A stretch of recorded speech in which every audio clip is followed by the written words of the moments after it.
Itulah yang saya katakan bahwa posisi gubernur itu wakil pemerintah pusat di daerah. Pengelolaan dananya di samping otoritas dia di APBD, konsolidasi dia ke APBN. Dan ini pembangunan seperti ini habis kita punya hak sepatu. Jadi ini juga di bawah tanggung jawab pemerintah provinsi. Ya. Dan pelaksananya semua aparat kita di provinsi. Begitu juga dengan jalan-jalan, yang jalan poros nasional, itu pelaksananya adalah aparat kita di provinsi. Tapi konsolidasi anggarannya kita. Kalau kita biarkan, tidak akan ada. Saya kasih contoh. MOU antara Departemen Perhubungan, kemudian TNI Angkatan Udara dan pemerintah provinsi, itu tidak akan terjadi kalau kita tidak urus. Ya, kita alhamdulillah urus 2 minggu. Saya bagi tugas saya dengan Pak Saleh Lasata. Pak Saleh Lasata yang ke Seknek dan ke Panglima Angkatan Udara, saya ke Menteri Perhubungan. Ketemu, MOU dikerjakan dan tidak lanjuti oleh staf cepat. Ya. Sama dengan perubahan nama bandara. Ya, seperti itu juga. Jadi sumber anggaran ini dia bisa datang dari APBN, bisa datang dari APBD provinsi, bisa datang dari bantuan luar negeri, juga bisa datang dari investor swasta. Tadi itu sudah banyak contoh-contoh yang saya tunjukkan. Nah, tapi yang harus ditahu bahwa kita ini tidak hanya membangun kota Kendari. Tadi yang saya tunjukkan itu hanya contoh-contoh yang mudah kita jangkau.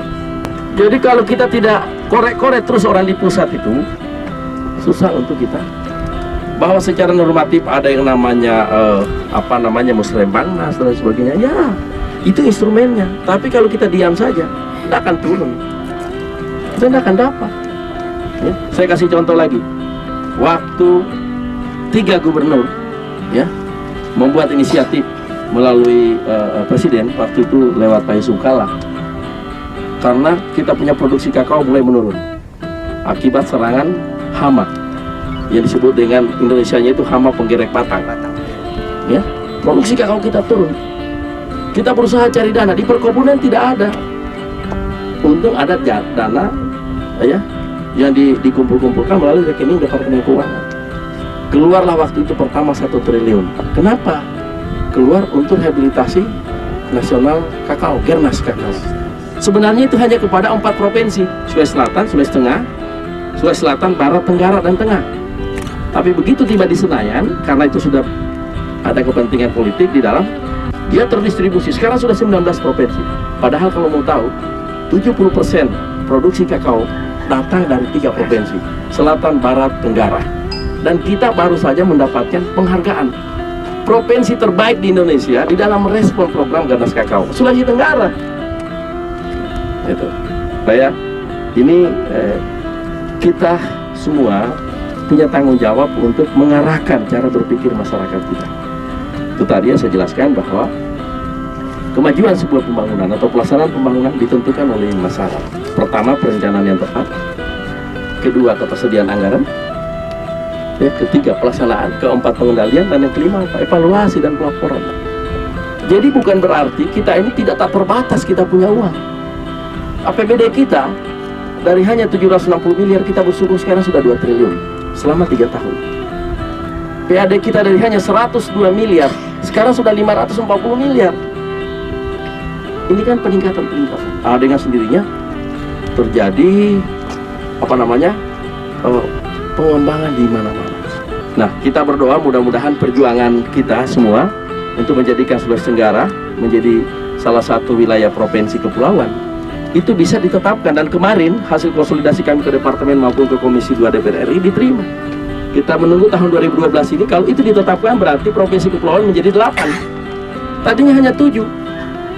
Padahal kita punya pulau ada 625 pulau di Sulawesi Tenggara ini. Dari sisi kultural, orang-orang Sulawesi Tenggara ini dari dulu adalah pelayar ulung. Di mana-mana ada di Nusantara ini. Secara geografis memang kita kepulauan. Apa untungnya kalau kita masuk kelompok provinsi kepulauan? DAU kita itu meningkat menjadi 150%. Kenapa? Karena pertimbangan luas lautan kita sudah menjadi indikator alokasi DAU. Untuk mendapatkan DAU itu kan ada 4 syarat minimal. Luas wilayah, jumlah penduduk, ya, jumlah pegawai, indeks harga kemahalan atau inflasi di satu daerah. Ini salah satu yang 4 syarat. Nah, kita punya luas wilayah di Sulawesi Tenggara itu kan sekitar 10.000. kilometer bujur sangkar, ya. 38.000 daratan, 70.000 lebih lautan. Bayangkan kalau masalah lautan dalam indikator perhitungan DAU terjadi peningkatan. Ya. Karena itu saya sengaja mengajak biar kawan-kawan kita sama-sama lah untuk mengorientasi cara pikir masyarakat supaya tidak a priori subjektif di dalam melihat perjalanan pembangunan kita. Ya. Perencanaan kita sudah kita tetapkan di RPJMD kita. Penggunaan anggaran kita berusaha untuk seoptimal mungkin.